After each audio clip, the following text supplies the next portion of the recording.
पर मैं साफ साफ भाषा में अजय पाल शर्मा जी को एक चीज बताना चाहता हूं। आपके ऊपर हमारी नजर है। आप जो ये गैर कानूनी काम कर रहे हैं, ये जो रात के अंधेरे में रेड्स कर रहे हैं, ये जो महिलाओं के साथ अश्लील व्यवहार कर रहे हैं, ये जो डायमंड हार्बर के लोगों को धमका रहे हैं, चमका रहे हैं, ये जो असंवैधानिक काम आप कर रहे हैं अपने बीजेपी के मालिकों के निर्देश पे, मैं आपको इतना बता देना चाहता हूं, 4 तारीख रिजल्ट निकलने के बाद आप जहां भी भाग जाएं, आप छुप नहीं पाएंगे। आपको ऐसा लगता होगा कि हम एक दूसरे राज्य से आए हैं, वहां पर हम चले जाएंगे और मेरा बीजेपी का मालिक मुझे बचा लेगा।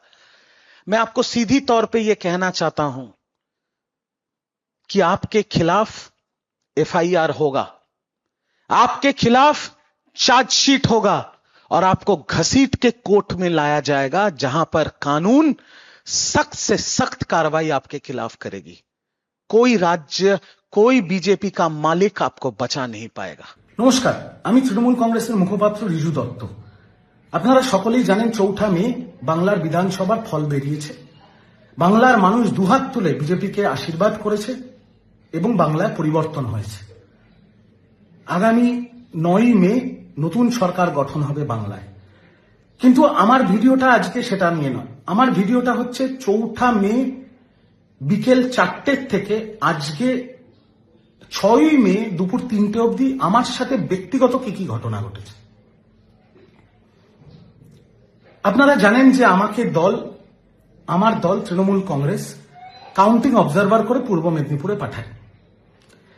এবার যখন সারা বাংলা জুড়েই যে গেরুয়া সুনামি আমরা দেখেছি, সেখানে পূর্ব মেদিনীপুরও তো তার বাইরে ছিল না। পূর্ব মেদিনীপুরে যখন তৃণমূল পিছিয়ে ব্যাকফুটে এবং বিজেপি হৈ হৈ করে জিতছে, তখন শেষ মুহূর্তে আমি পূর্ব মেদিনীপুর থেকে বেরিয়ে আসি এবং বাড়ি ফিরে আসি। যখন বাড়ি ফিরছি, যখন আমি আমার গলিতে ঢুকছি, তখন স্বাভাবিকভাবে বিজেপির যে কর্মীরা, যে সমর্থকরা, যারা এতদিন ধরে অত্যাচারিত, যারা লাঞ্ছিত, যারা বঞ্চিত, তাদের খুশির বহিঃপ্রকাশ হবেই। তারা ফ্ল্যাগ নিয়ে জয় শ্রীরামের স্লোগান দিচ্ছে, গান বাজাচ্ছে, আবির খেলছে, খুব স্বাভাবিক। সেই মুহূর্তে আমার গাড়িটা তাদের ওই বিজয় উৎসবের সামনে গিয়ে পড়ে। আমার ড্রাইভার মুসলিম, আমি গাড়িতে সামনের সিটে বসে। আপনাদের বলতে চাই, আমি এটা না বললে, মানে এই কথাগুলো, বিগত ১.৫-২ দিনের কথাগুলো না বললে পাপ হবে। আমার মণ্ডল সভাপতি সেই সময় যদি সে চাইতো, আমার গায়ে আবির লাগিয়ে দিতে পারত, আমার গাড়ি ভাঙচুর করতে পারত, আমার মুসলিম ড্রাইভারকে মারতে পারত, আমাকেও চড়থাপ্পড় মারতে পারত। কিন্তু তারা কি করেছে? সে এসে আমার সাথে হাত মিলিয়েছে, আমার গায়ে গেরুয়া আবিরটা পর্যন্ত দেয়নি। উল্টে বিজেপির ছেলেগুলো বলেছে, একটু রাস্তাটা খালি কর, রিজুদার গাড়িটাকে বার করে দে। নাম্বার 1। নাম্বার 2, 4 তারিখ বিকেল 5টার পরে যারা স্বঘোষিতভাবে বিজেপি হয়ে গেছে, যারা সবাই তৃণমূল ছিল, এখন স্বঘোষিতভাবে বিজেপি হয়ে গেছে, ফেসবুকে এখন জয় শ্রীরাম লিখছে, তাদের মধ্যে থেকে 4 তারিখ রাত্রেবেলা আমার বাড়ির সামনে মদ খেয়ে অকথ্য ভাষায় খিস্তি খেয়র, আমার মা একজন ডাক্তার, নন পলিটিক্যাল, প্র্যাকটিসিং গাইনোকোলজিস্ট, তাকে অনেক রকম থ্রেট দেওয়া, আমার স্ত্রী অরাজনৈতিক একটা প্রাইভেট কোম্পানিতে চাকরি করে, তাকে অনেক রকম থ্রেট দেওয়া হয়েছে এবং আমাকেও অনেক গালাগাল দেওয়া হয়েছে। যেহেতু আমিও তো দলের পক্ষ থেকে ভোটের সময় প্রাণপাত করে লড়াই করেছি, যেটুকু আমার ক্ষমতায় ছিল। এবং তারপরে আমি আমার পরিবারের সুরক্ষার জন্য, আমার সার্ভাইভালের জন্য দলের মুখপাত্র হওয়ার সুবাদে বিজেপির অনেকের সাথে আমার ভালো সম্পর্ক ছিল, যারা এখন সবাই বিধায়ক হয়েছে, তাদেরকে আমি ফোন করি। কিসের জন্য ফোন করি? নিজের এবং নিজের পরিবারের সুরক্ষার জন্য। এবং আমি স্পষ্টভাবে বলতে চাই যে বিজেপির এত ব্যস্ততা, 9 তারিখ তাদের শপথ গ্রহণ, প্রতিটি বিজেপির বিধায়ক যাদের আমি ফোন করেছি, তারা দুটো রিংয়ের মধ্যে আমার ফোন ধরেছে।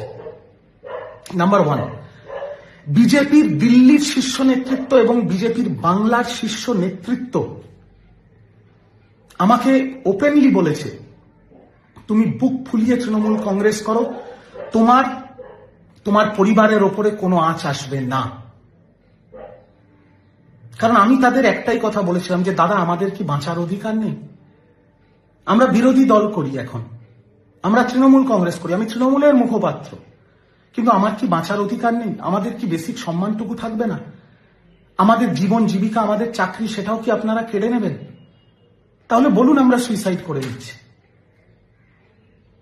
তখন বিজেপির সর্বস্তরের দিল্লি এবং বাংলার শীর্ষস্থানীয় নেতৃত্ব, আমি তাদের নামটা নিচ্ছি না, তারা এক কথায় বলেছে, তোমার ওপরে বা তোর ওপরে কোনো রকম প্রবলেম হলে আমাকে ফোন করবি।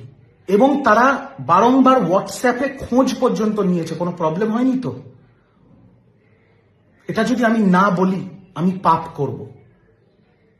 তারা আমাকে স্পষ্ট বলেছে, রিজু তুই যা করেছিস, যা ভাষণবাজি করেছিস, যা ডায়লগবাজি করেছিস, কর্মীদের মনে তোর জন্য রাগ আছে, কিন্তু তুই দলের মুখপাত্র হয়ে করেছিস। তুই কারুর বেআইনি ভাবে জোর খাটিয়ে জমি কেড়ে নিসনি, বাড়ি দখল করে নিসনি, কারুর বাড়ির মা বোনের গায়ে হাত দিসনি, কাউকে মারধর করিসনি আমাদের কোনো কর্মীকে না। তুই কোনোদিন ফলস কেস দিয়ে কাউকে থানায় ঢুকিয়েছিস, জেল খাটিয়েছিস। সেই জন্য আমরা কথা দিচ্ছি, তোর বা তোর পরিবারের ওপরে কোনো আঁচ লাগবে না।